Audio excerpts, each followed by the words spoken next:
नमस्कार दोस्तों, मैं डॉक्टर सोनू मेहरोत्रा आपका होम्योपैथिक चिकित्सा सदन में स्वागत करता हूं। अब हम लोग एक डिजीज़ वाइज जो है कुछ वीडियोस बनाएंगे।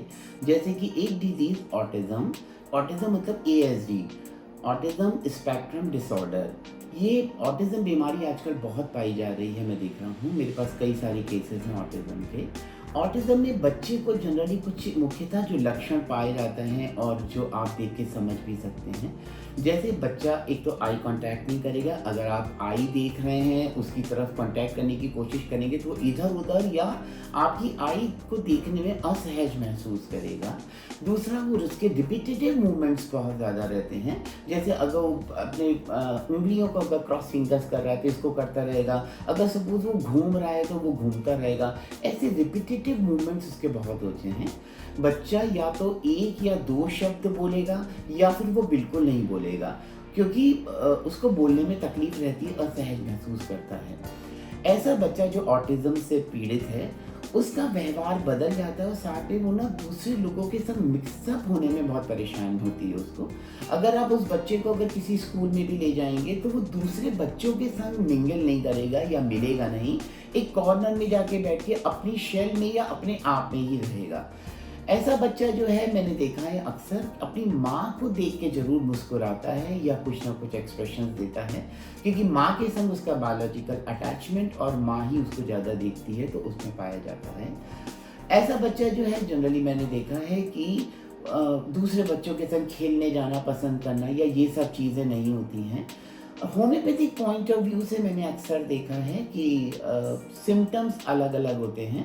एंड होम्योपैथी में मैंने बहुत सारा केसेस को ट्रीट भी किया है।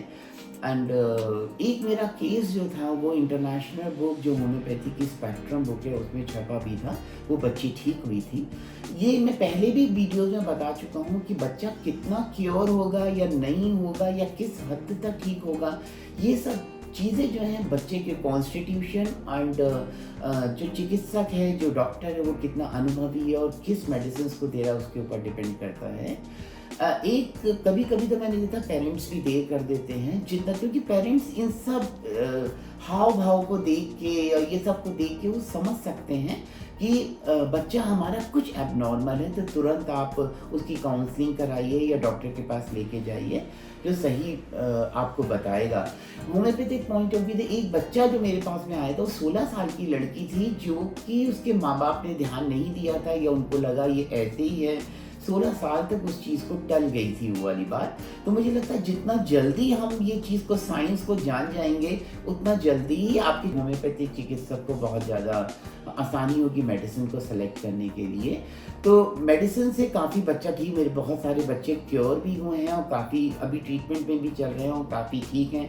उनका बिहेवियर, स्कूल जाना, सब चीज़ों में रिस्पॉन्ड करना। कभी-कभी कोई बच्चे को अगर कोई टेस्ट समझ में नहीं आता है या कोई साउंड समझ में नहीं, तेज़ साउंड से, जैसे एक मेरा पेशेंट था, वो तेज़ कुकर की सीटी भी बजती थी ना, बस असहज हो जाता था और डर जाता था। ऐसा बच्चा बहुत सहमा-सहमा सा भी रहता है। मेडिसिन पॉइंट ऑफ व्यू से जनरली मैं तो ये कहना चाहूँगा कि कोई भी एक मेडिसिन मैं आपको बता दूँ, ये मेडिसिन बहुत लगती हैं, जैसे वराइटाकार, टेरेंटलाइज, आर्सेनिक, सबके सिम्पटम्स अलग-अलग हैं। अगर किसी बच्चे को कलर के प्रति बहुत ज़्यादा अटैचमेंट है, डांसिंग मूवमेंट है, हाइपर एक्टिव, थोड़ा भागता-दौड़ता ज़्यादा है, तो शायद टेरेंटलाइज अच्छे, आई एम नॉट श्योर, क्योंकि आपका जो डॉक्टर है ही इज़ द बेस्ट जज because he is feeling you. जब आप सामने हैं तो वो पेशेंट को फ़ील कर रहा है, वही सही मेडिसिन को सेलेक्ट करने में करेगा। मेडिसिन्स बहुत सारी आती हैं, पर ज़्यादा बेहतर है इसके ट्रीटमेंट को अपने आप ना करते हुए अगर आप अपने चिकित्सक से मिलें और सही दवाई का चुनाव करके दिया जाए, तो बच्चे में काफ़ी आप हेल्प कर सकते हैं।